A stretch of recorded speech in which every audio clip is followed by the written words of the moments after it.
7월 5일 오늘의 말씀은 요한계시록 2장 18절에서 29절입니다.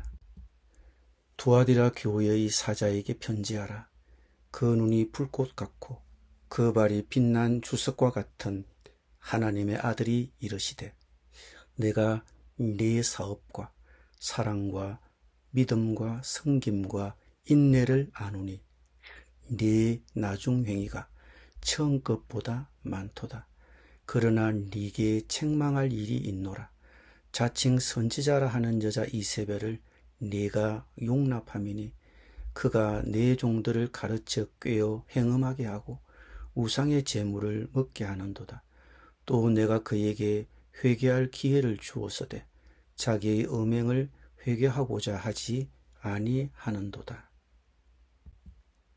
볼지어다, 내가 그를 침상에 던질 터이요 또 그와 더불어 간음하는 자들도 만일 그의 행위를 회개하지 아니하면 큰 환난 가운데에 던지고, 또 내가 사망으로 그의 자녀를 죽이리니 모든 교회가 나는 사람의 뜻과 마음을 살피는 자인 줄 알지라. 내가 너희 각 사람의 행위대로 갚아주리라. 두아디라에 남아있어 이 교훈을 받지 아니하고 소위 사탄의 깊은 것을 알지 못하는 너희에게 말하노니 다른 짐으로 너희에게 지울 것은 없노라. 다만 너희에게 있는 것을 내가 올 때까지 굳게 잡으라. 이기는 자와 끝까지 내 일을 지키는 그에게 만국을 다스리는 권세를 주리니 그가 철장을 가지고 그들을 다스려 질그릇 깨뜨리는 것과 같이 하리라. 나도 내 아버지께 받은 것이 그러하니라. 내가 또 그에게 새벽별을 주리라. 귀 있는 자는 성령이 교회들에게 하시는 말씀을 들을지어다. 아멘.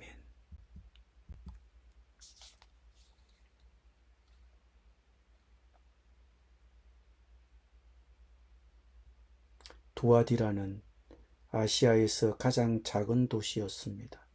또한 가장 중요하지 않았습니다. 하지만 이 편지가 가장 깁니다. 두아디라는 버가모에서 남쪽으로 약 35마일 떨어져 있었습니다.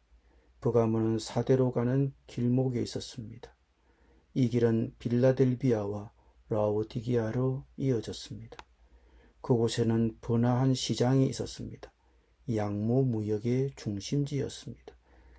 염색 사업의 중심지였습니다. 빌립보 교회를 세운 자주장사 루디아의 본가가 있는 곳입니다. 그녀는 자주색 천을 팔았습니다. 자주색 염료는 매우 비쌌습니다. 루디아는 매우 부유한 여성이었음에 틀림없습니다. 두아디라는 번화하고 부유한 도시였습니다.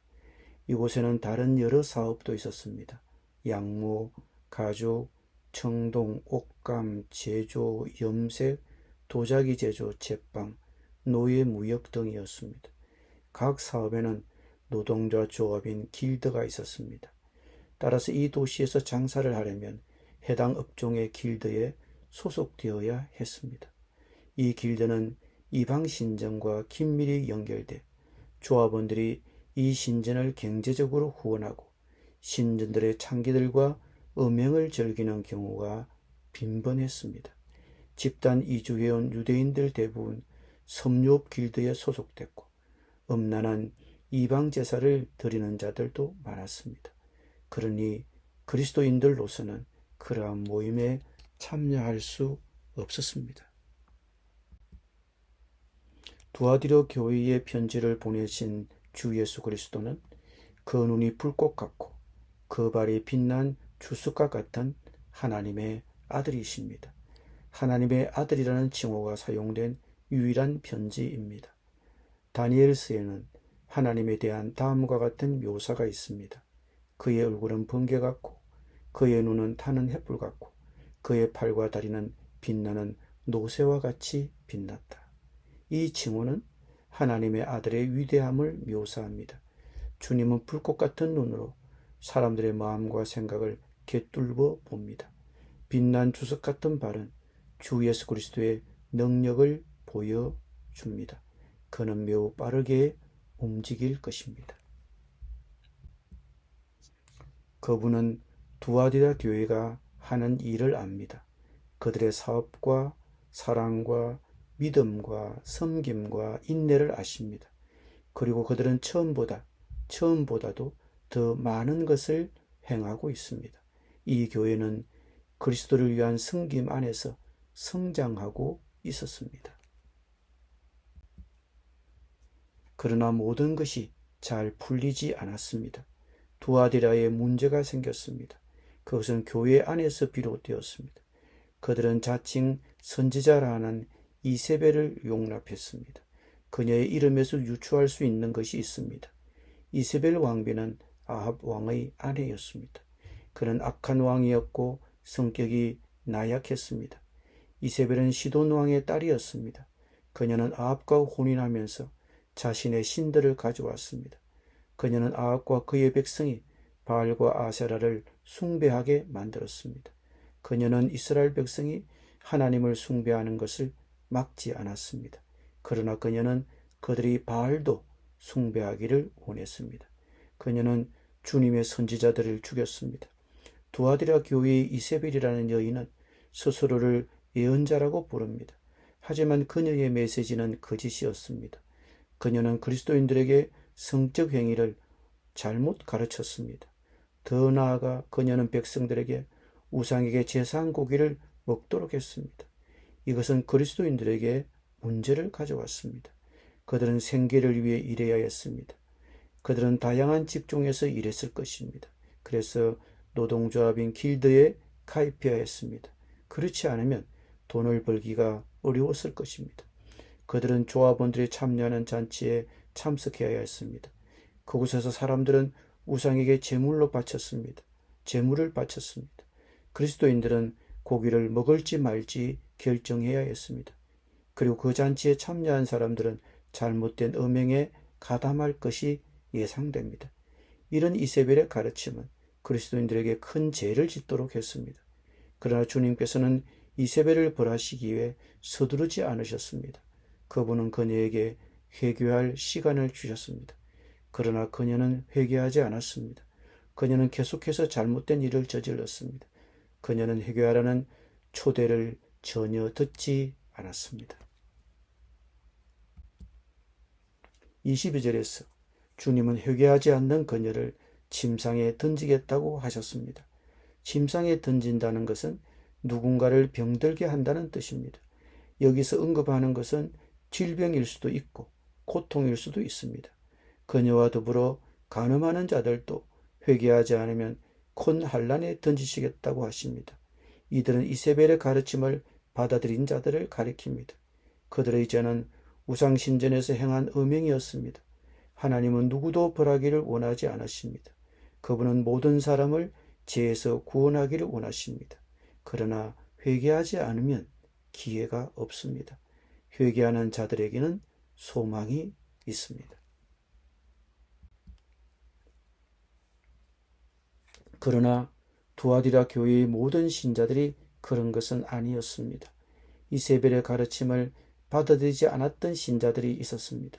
그들은 사탄의 깊은 흉계에 물들지 않았습니다. 그들은 그들의 사업에 지장을 줄 알면서도 조합인 길드에 가입하지 않았습니다. 그들은 세상에서 스스로를 분리했습니다. 주님께서는 이런 남은 자들에게 약속하십니다. 나는 너희에게 다른 짐을 지우지 않겠다. 나는 너희에게 다른 것을 요구하지 않을 것이다. 그들은 이미 그리스도인으로서 봉사를 했습니다. 그들에게는 더 이상의 봉사가 없을 것입니다. 이것은 예루살렘에서 사도들이 내린 결정을 떠올리게 합니다. 사도들은 모든 교회의 그리스도인들에게 지시를 내렸습니다. 그들은 사람들이 우상에게 제사한 음식을 먹지 말도록 했습니다. 그들은 우상신전에서 음행에 참여하지 말도록 했습니다. 그것이 주님께서 그들에게 요구하신 전부였습니다. 25절에서 주님은 그들에게 당부합니다. 다만 내가 올 때까지 너희에 있는 것을 굳게 지키라. 이것은 삶이 쉽다는 것을 의미하지 않습니다. 그들이 해야 할 필수적인 일이 있습니다. 그들은 성경의 가르침에 여전히 순종해야 합니다. 그들은 이미 그것에 대해 알고 있습니다. 그들은 그리스도께서 다시 오실 때까지 그 가르침을 굳게 지켜야 합니다. 26절, 27절에서 이기는 자에게 또 다른 약속이 있습니다. 그것은 또한 내 뜻을 끝까지 행하는 자에게도 해당됩니다. 내 뜻을 끝까지 행하는 자는 내 일을 끝까지 행하는 자를 의미합니다. 그리스도인들은 전투하는 그리스도인들입니다. 이 전쟁은 예수 그리스도가 오실 때까지 지속됩니다. 많은 전투가 있습니다. 그리스도는 끝까지 계속해야 합니다. 끝까지 주의 일을 계속하는 자들에게는 상이 있을 것입니다. 그들은 만국을 다스릴 권세를 가질 것입니다. 그는 철장으로 그들을 다스릴 것입니다. 홀은 끝에 철이 달린 나무 막대기입니다.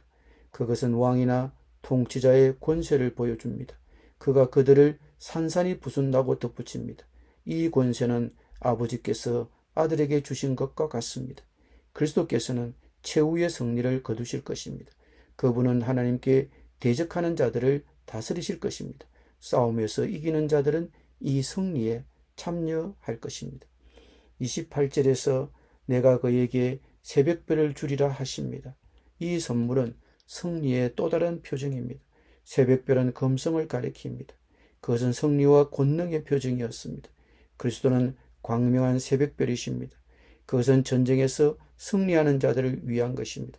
그리스도께서 승리한 자들에게 자신을 주시겠다고 약속하십니다. 그들은 그리스도의 선물을 받을 것입니다. 그들은 그분의 근위와 영광에 참여할 것입니다. 귀 있는 자는 들어야 합니다.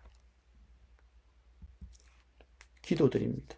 우리의 마음과 생각을 살펴보시는 주님, 우리가 생업을 이유로 잘못된 길을 걷지 않게 하여 주옵소서. 혹 잘못되었다면 회개하고 고치게 하여 주옵소서.